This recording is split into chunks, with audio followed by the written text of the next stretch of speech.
There actually was an article by a LinkedIn executive back in June of this year.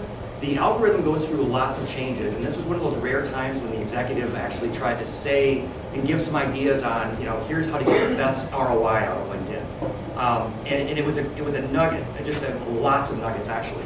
And I think actually Melanie, at the time, we were chatting about it. We were engaging in that post that I did about it. I tried to summarize it, and one of her comments I remember was, I don't really think I understand this. So what's the takeaway? What's happening here? There was just so much, and it was a lot of, engineering, LinkedIn engineering geek type conversation, right? But some of the key takeaways that I wanted to share with you guys today, because I've been seeing them recently start to pop up more and basically get validated more. So one of the key things is hashtags. How many are using hashtags now on LinkedIn? How many have your own hashtag on LinkedIn? Awesome.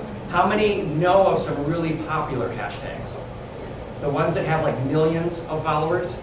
There's ways of discovering those, and that's actually really smart and really important, because as you're posting content, guys, think about pick up, business. It might be a generic one like business or social media. That's another huge one.